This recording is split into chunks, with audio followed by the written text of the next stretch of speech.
we prepare the surface with this gray spray. We apply the first layer of skin color with an airbrush. The skin color is made from this combination: yellow ochre, white, burnt sienna, and Van Dyke.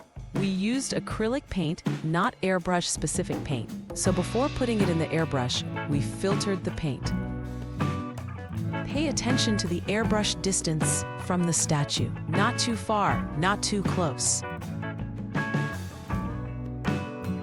After applying a full coat and letting it dry a bit, we paint once more so the color sits well and evenly. Now it's time to paint the hair, and to prevent the surrounding skin from getting colored, we mask the areas we don't want painted with latex. Before painting the hair, we apply a coat of white as an underlayer.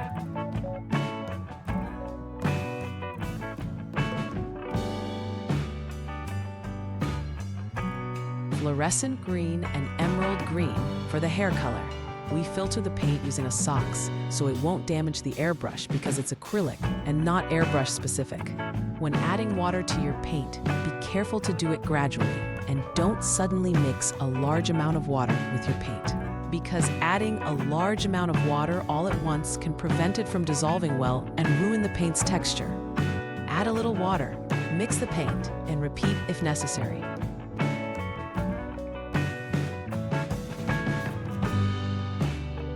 Here's a masking method specially for the lazy.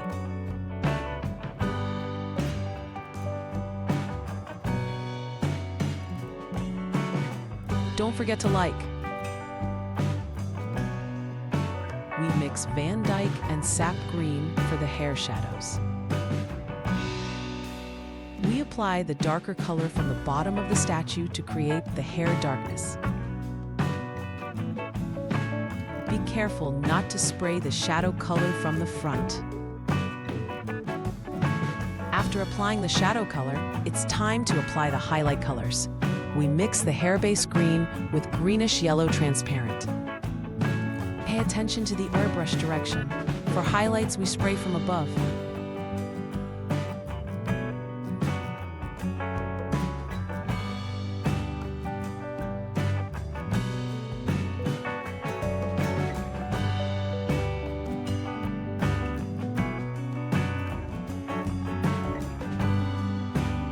We remove the latex we use to mask the piece.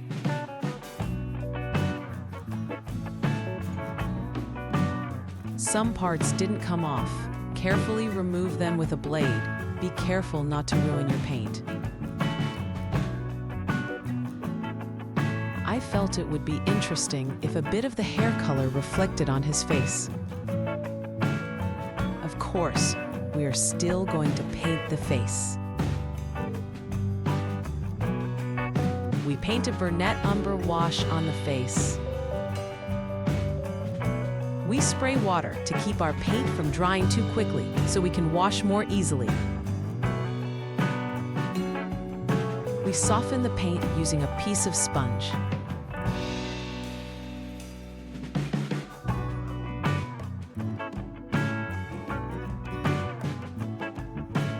We apply this wash to create some color variation. The paint stays in the recesses and less on the raised areas.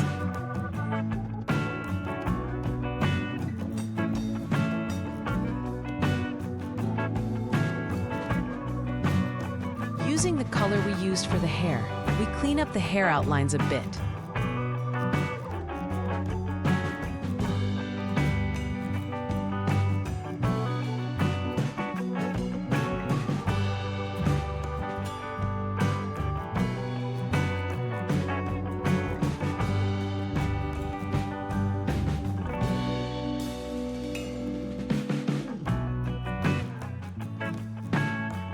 For the shadows around his eyes, we use black.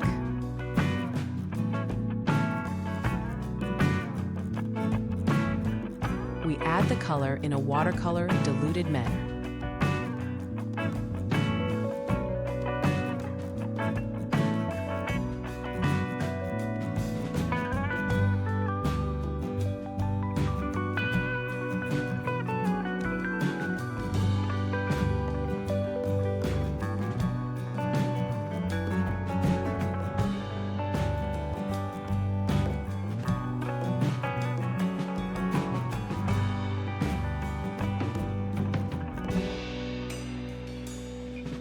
While the dark color around the eyes dries, we make the gum color. Gum color mix, skin tone, red, white, and a little umber. And after the application of the dark color is complete, we add the umber.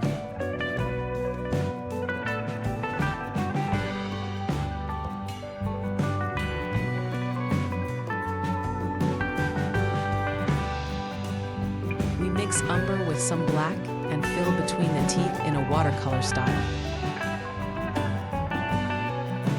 Then, using a tissue, we wipe some of the color off the teeth.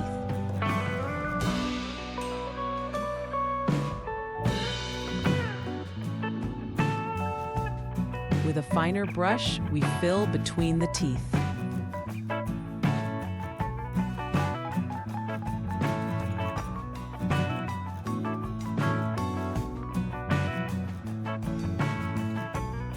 We also apply some of this color around the gums and lips.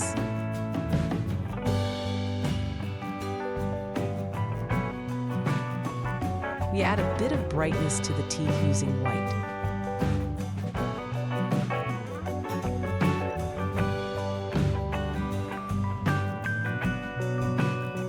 We apply ochre in a watercolor manner to the teeth and gums.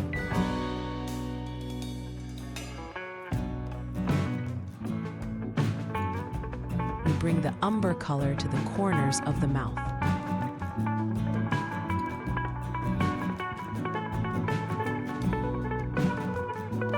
To dry faster between painting steps, you can use a hairdryer.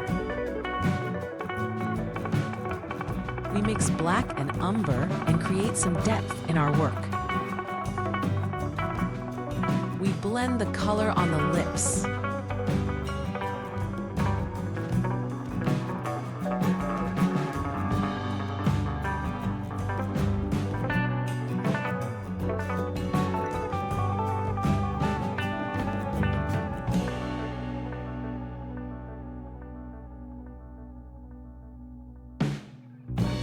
Red and umber and a bit of sienna.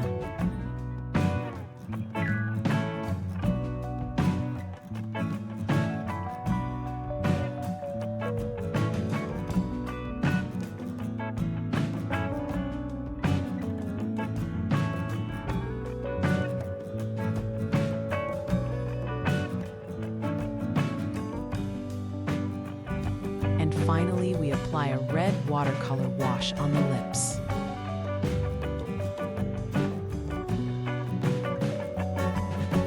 We blend a bit of red on the lips.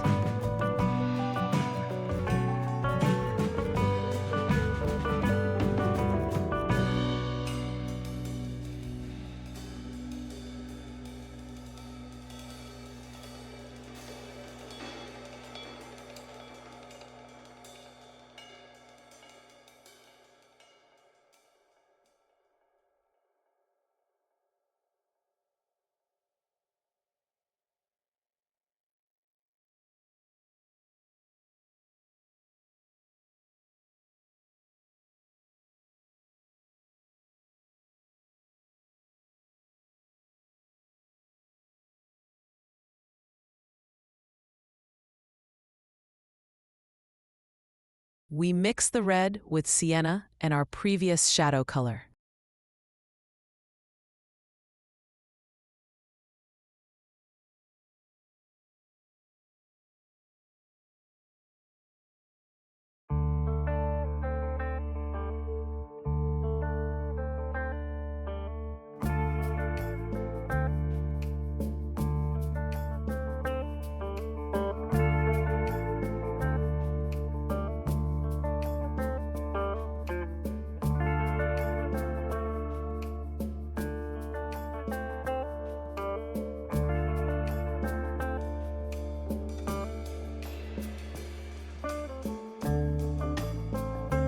We apply ochre again.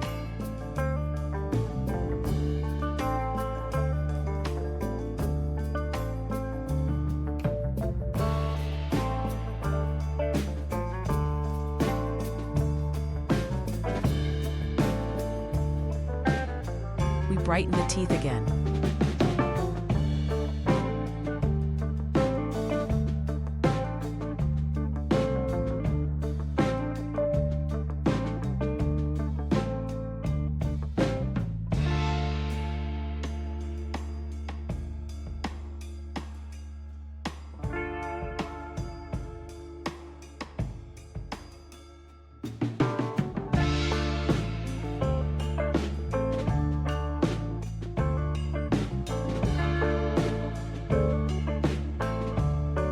We mix white, Van Dyke, and skin tone together to make a white skin color.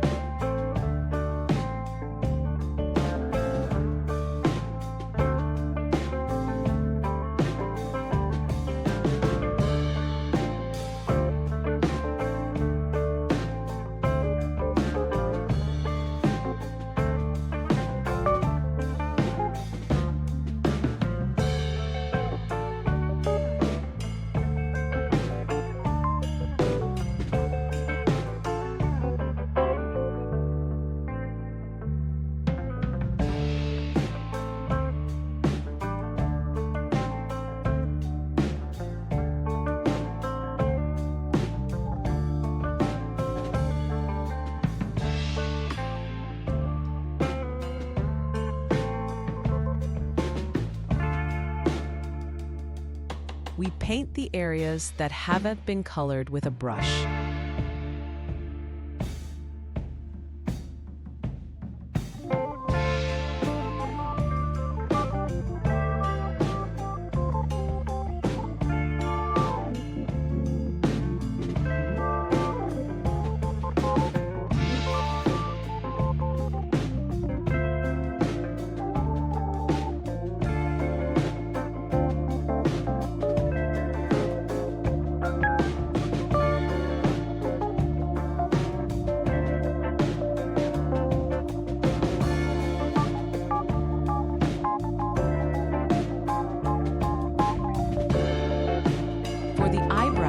We mix fluorescent green with sap green and yellowish green.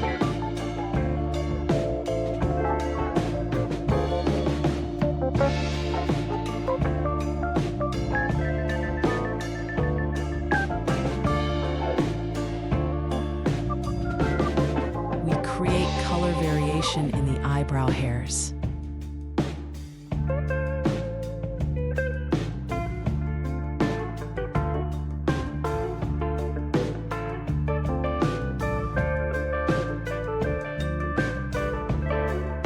Painting is finished, and we just need to apply gel polish for nails to the teeth and gums.